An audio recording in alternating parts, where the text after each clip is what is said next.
When it comes to the servants of the Omnissiah, they possess a rare freedom within the Imperium of Man that very few others can ever dream of having.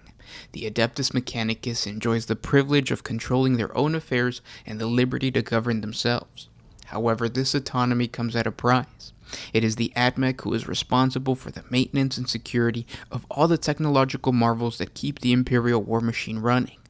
The Imperium simply could not function without the priesthood of Mars. All of mankind's accomplishments would crumble and fall within a generation were the tech priests not to maintain them. Without the Mechanicus, no starships could ply the void, no army could march to war, no raw material be refined, and nothing more than the most basic machines can be constructed. This creates a sacred duty for the Admech. Within almost every Imperial organization and on every human-controlled planet, members of the Adeptus Mechanicus must be assigned to support the function of the Imperium on a day-to-day basis. And with that said, I want to welcome you guys back to another 40 Facts about the 40K universe. I am your host, Gersh1, and today we're going to be going over the major duties the Adeptus Mechanicus performs within the Imperium outside of war.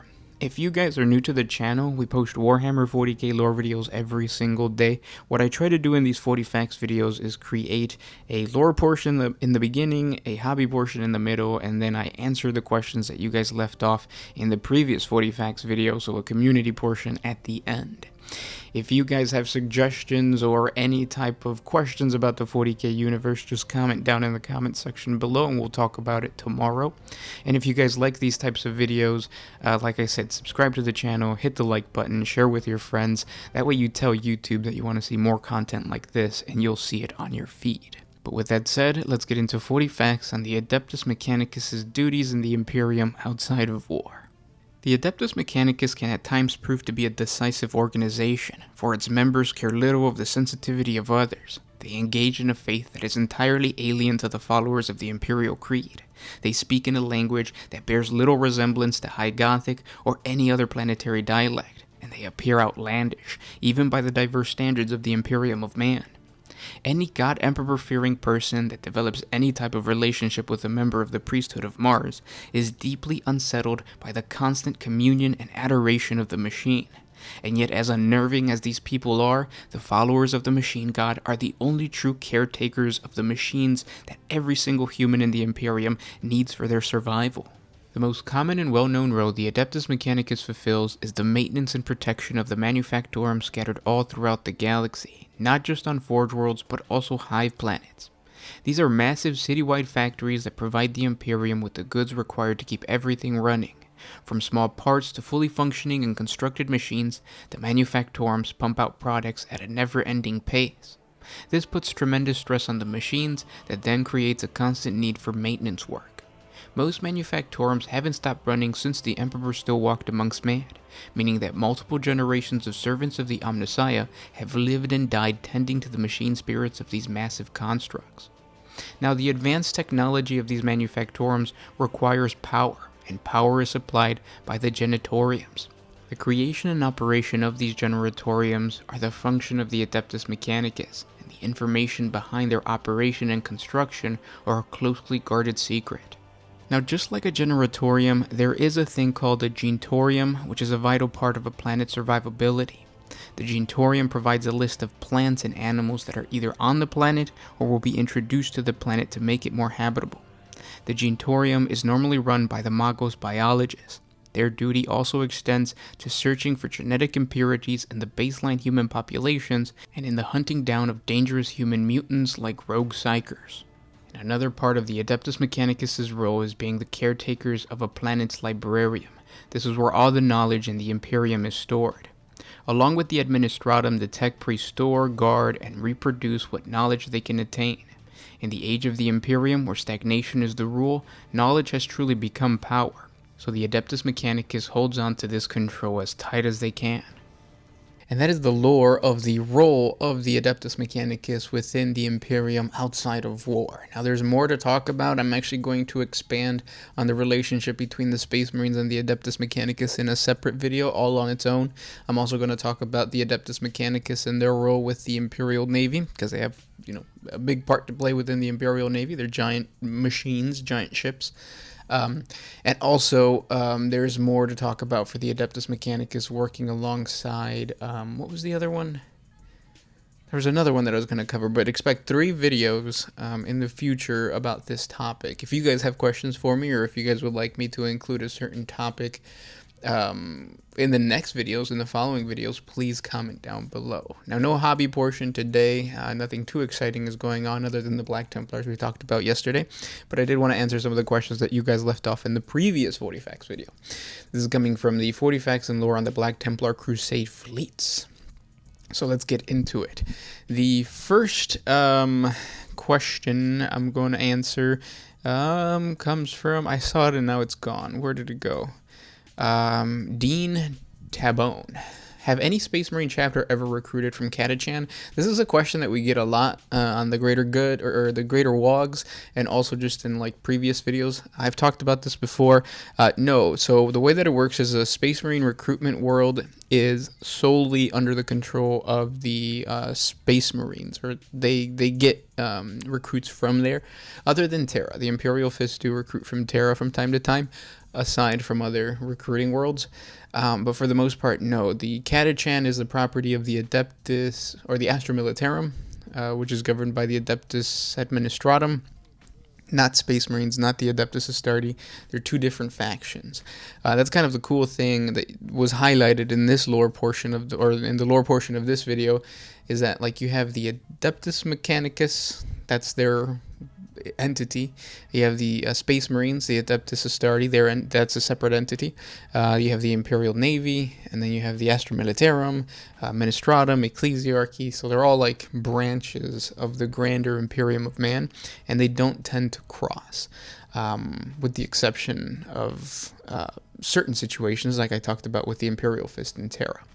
Could you include Katachan recruits?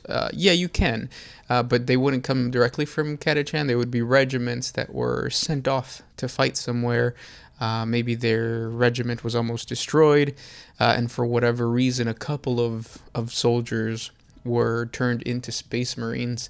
But remember that most Astra Militarum, or most Katachan fighters, are already adults, and the Space Marines don't recruit from adults. So I mean, there have been in the past, but they're more likely to die. So these Katachan Space Marines that you want to create for your homebrew chapter, which is, I'm guessing, why you're asking this, is they're going to be unique. So make them name characters, make them really special, make them awesome. I hope that answers that question. And I like these types of questions.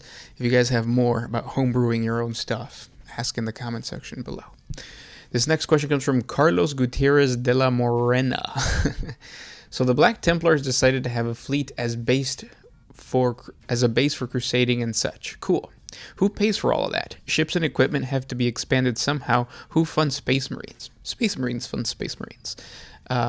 They don't really have the same economy as we do. We're like, or I guess it's kind of similar with the U.S., where like if the military needs something, they're going to ask the government, and the government is more than likely going to give that to them to a certain degree. That's why you have yearly, what are they called? Budget renewals, I guess. I don't really know the name for it or anything like that. But when it comes to the Space Marines, if the Space Marines need resources, they go to a planet with resources and they take it. And no Imperial governor is going to be like, no. I mean, it's Space Marines. They defend you. If you don't supply the Space Marines, aliens consume your planet. Demonic incursions occur and stuff like that. So, like, in terms of payment, they are the elite warriors, so the Imperium still pays for it. And then another thing that I was going to say, also remember that most Space Marine chapters are small compared to the massive Imperial Guard regiments. So I would even make the argument that it's cheaper to have Space Marines, or to sustain or maintain a Space Marine chapter, than it is to maintain an Imperial Guard regiment. Because of the fact that, like, it's 1,000 battle brothers as opposed to hundreds of thousands of Imperial regiments or Imperial soldiers, Imperial guardsmen. And also, the retention of a space marine or of a battle brother is far longer than the, I think, what was it, 15 hours or 15 minutes that an Imperial Guardsman is alive. So compare the lifespan of a space marine, which I believe is 500 years, like in service before they die. We have a 40 facts video on where I go over all the details. So I can't remember if it's 500 or 1,000 years that they're going to be fighting, compared to the 15 hours or 15 minutes that an Imperial Guardsman is fighting. You need to pay way more to continue to pump these guys out, the Imperial Guard, as opposed to the Space Marines. They're going to last you longer. But I can create an entire video on like all of this, if you guys are interested. But yeah, I hope I answered that question. All of that is paid by the Imperium. If not, Space Marine chapters are self-sufficient. Next question comes from, or this is a comment coming from Bluk Art. Are Space Marines impotent, like they can't procreate or feel sexual desire? That's depressing. Sorry. I had some Takis earlier, and they're in my throat. Imagine going through all the training to make your body perfect, but never actually being able to enjoy it without becoming a chaos heretic. Well, that's because you are looking at it through the eyes of a pathetic mortal who can only think of Bridget B. And TikTok dances. When it comes to the Space Marines, they are psycho-indoctrinated to be warriors. They are not thinking about sexual desires. They are thinking about slaughtering the enemies of the Emperor and making his will be done.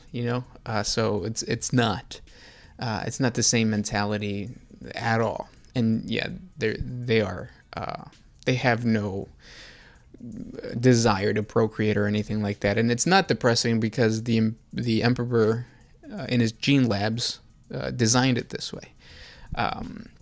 That's why Space Marines are so stoic.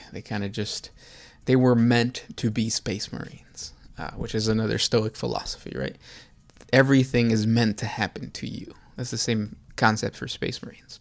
They were meant not to want to lay in bed with Bridget B. This next question comes from Dasher for Fun. How are Navigators assigned to fleet-based chapter ships? Are they permanently assigned? Hold on, Navigators are... Yeah, okay. Are they permanently assigned to the ship fleet, or is it like an appointment for only a period of time? Is being a Navigator in an Astarte fleet coveted, and what are the positions / negatives, or positives and negatives for the Navigator houses? Yeah, so there's contracts. So Navigators have different contracts that usually go through multiple families. So you'll have one Navigator house assigned to like a Rogue Trader house for a really long time. If not forever, like to the point where it's like time doesn't really matter. Kind of like when you get a life sentence.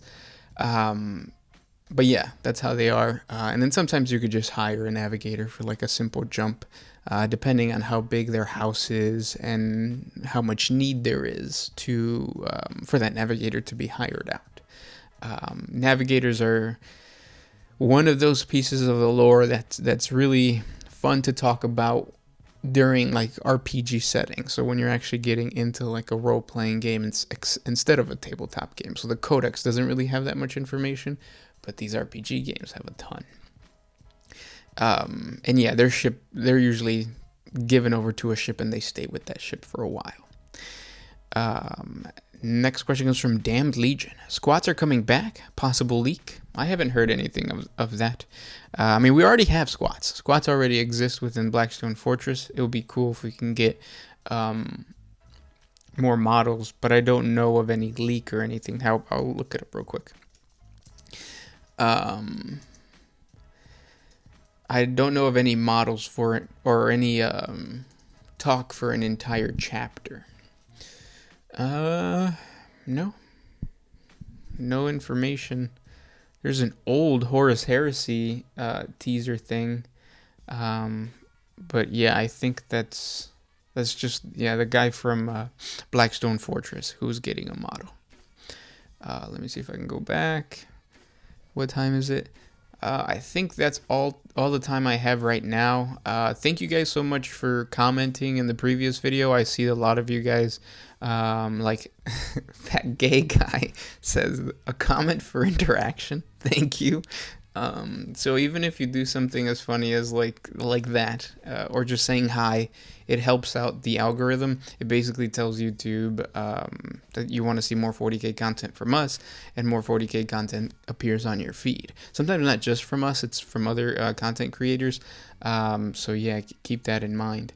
If you guys have any cool suggestions for good 40K terrain channels, let me know in the comment section below. I've been checking out, I think it's Miscast, and then I recommended in a previous video another YouTuber, but I want more terrain, 40K terrain videos. So please let me know what you guys watch down in the comment section below. Thank you guys so much for listening, and we'll talk tomorrow. This was Gershwin with One Mind Syndicate signing out. Always